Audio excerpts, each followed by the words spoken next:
Dedicatório. Peço perdão às crianças por dedicar esse livro a uma pessoa grande. Tenho uma desculpa séria. Essa pessoa grande é o melhor amigo que possuo no mundo. Tenho uma outra desculpa. Essa pessoa grande é capaz de compreender todas as coisas, até mesmo os livros de criança. Tenho ainda uma terceira. Essa pessoa grande mora na França e ela tem fome e frio.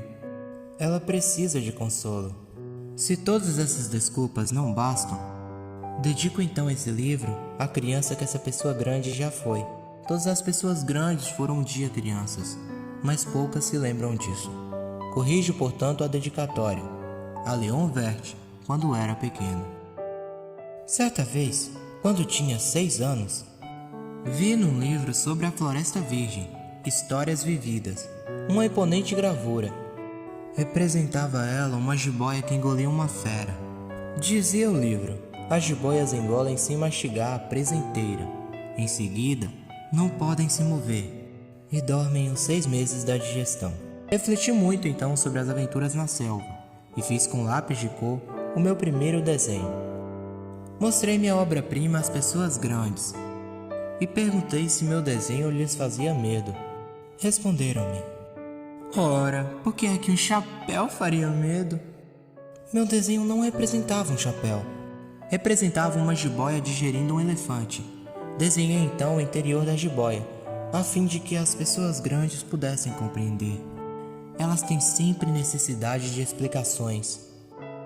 As pessoas grandes aconselharam-me a deixar de lado os desenhos de jiboias abertas ou fechadas e dedicar-me de preferência à geografia, à história, a cálculos, à gramática. Foi assim que abandonei aos 6 anos uma esplêndida carreira de pintor. Eu fora desencorajado pelo insucesso do meu desenho número 1 e do meu desenho número 2. As pessoas grandes não compreendem nada sozinhas. Cansativo para as crianças estar toda hora explicando. Tive, pois, de escolher uma outra profissão e aprendi a pilotar aviões. Voei, por assim dizer, por todo o mundo. E a geografia, é claro, me serviu muito. Sabia distinguir num relance a China e o Arizona. É muito útil quando se está perdido na noite. Tive assim no correr da vida muitos contatos com muita gente séria. Vivi muito no meio das pessoas grandes. Vi-as muito de perto. Isso não melhorou de modo algum a minha antiga opinião. Quando encontrava uma que me parecia um pouco lúcida, fazia com ela a experiência do meu desenho número 1, que sempre conservei comigo. Eu queria saber se ela era verdadeiramente compreensiva, mas respondia sempre: é um chapéu. Então eu lhe falava nem de jiboias, nem de florestas virgens, nem de estrelas. Punha-me ao seu alcance. Falava-lhe de bridge, de golfe, de política, de gravatas. E a pessoa grande ficava encantada de conhecer um homem tão versátil. Capítulo 2. Vivi, portanto, só, sem amigo com quem realmente pudesse conversar. Até o dia, cerca de 6 anos atrás, em que tive uma pane no deserto do Saara. Alguma coisa quebrara no motor. E como não tinha comigo nem mecânico ou passageiro, preparei-me para compreender sozinho o difícil conserto. Era para mim questão de vida ou morte. Só dava para 8 dias a água que tinha. Na primeira noite, adormeci pois sobre a areia, a milhas e milhas de qualquer terra habitada. Estava mais isolado que um náufrago numa tábua perdido no mar. Imagine então a minha surpresa quando, ao despertar do dia, uma vozinha estranha me acordou. Dizia: por favor, desenhe-me um carneiro. Hein?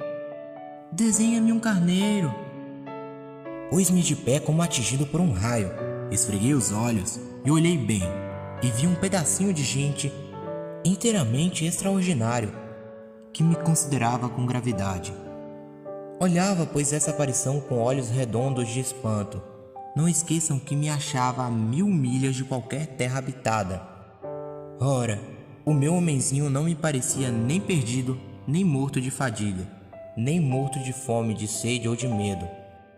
Não tinha absolutamente a aparência de uma criança perdida no deserto a 1000 milhas da região habitada.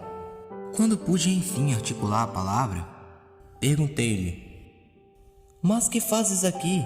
E ele repetiu-me então, brandamente, como uma coisa muito séria: "Por favor, desenha-me um carneiro." Quando o mistério é muito impressionante, a gente não ousa desobedecer. Por mais absurdo que aquilo me parecesse a 1000 milhas de todos os lugares habitados e em perigo de morte, tirei do bolso uma folha de papel e uma caneta. Mas lembrei-me então que eu havia estudado de preferência geografia, história e gramática, e disse ao garoto com um pouco de mau humor que não sabia desenhar.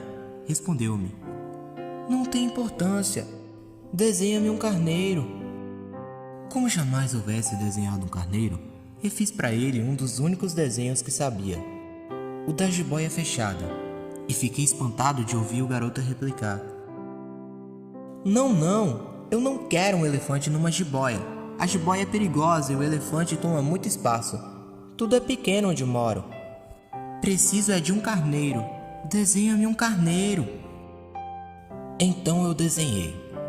Olhou atentamente e disse: "Não, esse aí já está muito doente.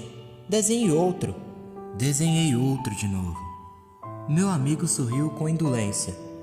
"Bem vês que não é um carneiro, é um bode. Olha os chifres." Fiz mais uma vez o desenho, mas ele foi novamente recusado. "Este aí é muito velho. Quero um carneiro que viva muito." Então, perdendo a paciência, como tinha pressa de desmontar o motor, rabisquei o desenho ao lado e arrisquei: "Esta é a caixa, o carneiro está dentro." Mas fiquei surpreso de ver iluminar-se a face do meu pequeno juiz. Era assim mesmo que eu queria. Será preciso muito capim para esse carneiro? Por quê? Porque é muito pequeno onde moro. Qualquer coisa chega, eu te dei um carneirinho de nada. Inclinou a cabeça sobre o desenho. Não é tão pequeno assim, olha, adormeceu. E foi desse modo que travei conhecimento um dia com o Pequeno Príncipe.